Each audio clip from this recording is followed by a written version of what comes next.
The Ford Maverick has single-handedly revived the market for the average man. It provided us with affordable, practical, and very dependable means of transportation, and it single-handedly kicked the butt of the entire EV segment. This is why Ford decided to make the Maverick even better for the upcoming year. The new 2025 version will amplify all of its virtues while mitigating its shortcomings. So let's not waste any time and check out how the all-new 2025 Ford Maverick wows everyone. A much more handsome design. There's no denying it. The Ford Maverick is a very dull car in terms of design. Honestly, it looks like a child's drawing of a pickup truck. Everything simply looks extremely generic, which left quite a bitter taste in the mouths of most Maverick enthusiasts, as it let down an otherwise great car. Thankfully, Ford has finally started listening to their fans and has recently decided to redesign the Ford Maverick. Don't worry, they haven't turned it into a tacky mess, as the facelift is subtle, yet noticeable. For starters, the front end, most noticeably the grille, and the headlights have been reworked so that they're now more in line with the Blue Oval's other pickup offerings like the F-150.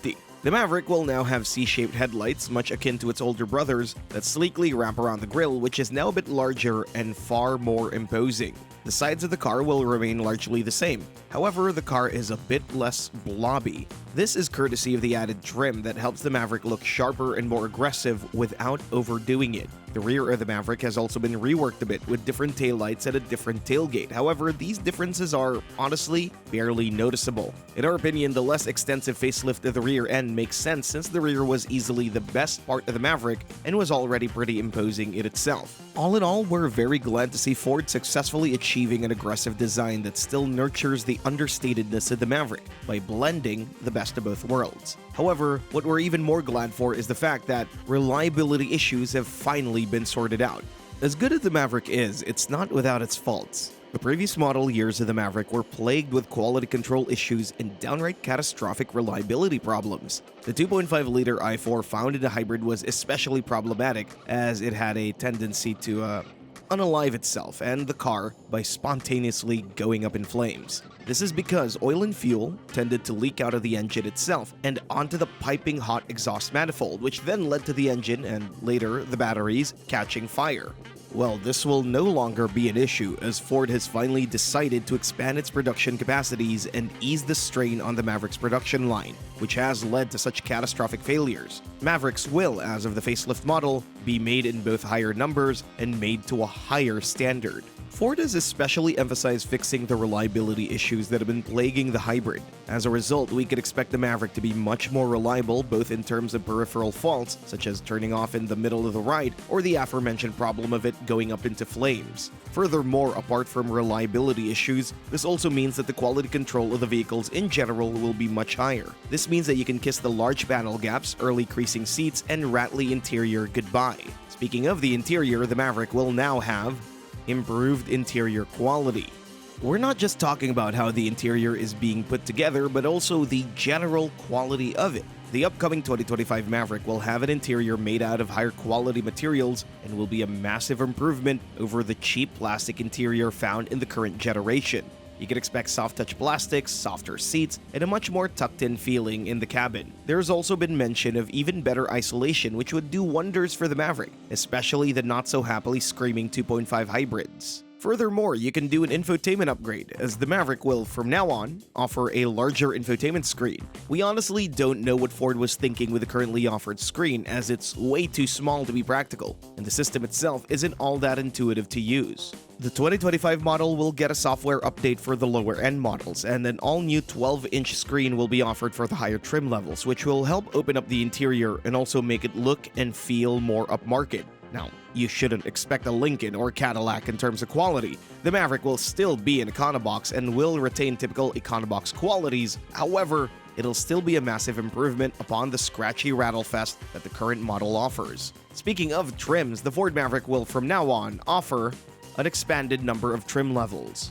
The Ford Maverick hasn't exactly been known for its wide array of trim level choices. You only had 3 base trims, XL, XLT, and Lariat, which could all be equipped with either a 2.0 EcoBoost or a 2.5 hybrid, but that was it, more or less. You couldn't get an off-road ready model, nor could you get a more performance-oriented Maverick. This was a real shame because the Maverick has potential in both of these fields, courtesy of its close siblings, the Ford Escape and the Ford Bronco Sport. Well, it seems that, as with the 2025 model, we'll be getting an expanded choice of models, which includes an off-road version and a performance version. When it comes to the off-roader version, we expect it to replace the current Maverick Tremor package, which is a mostly cosmetic equipment package for the regular Maverick. Instead, we'll, from now on, get a fully fledged trim level that'll be much more decisive in terms of what it wants to be. We expect stiffer suspension, more ground clearance, skid plates, proper off-road tires and wheels, and an interior that's much more rugged. We believe that it'll retain the Tremor namesake. However, instead of being a package, it'll now be a trim level. We expect the performance version to also come with the 2025 model, and while we don't expect a fully fledged Ford Maverick Raptor, we still expect a vehicle that'll be more capable on the road. The biggest differences are expected to be stiffer rework suspension, more aggressive exterior styling, larger wheels, and a sportier interior. Oh yeah, we'll also be getting noticeably better performance.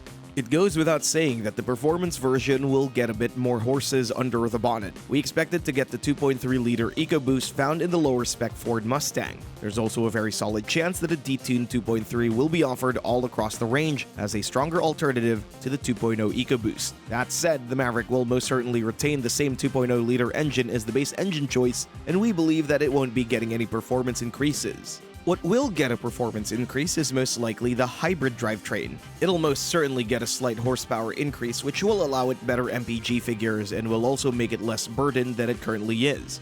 However, that isn't the biggest change, as we also expect the hybrid drivetrain to finally get all-wheel drive.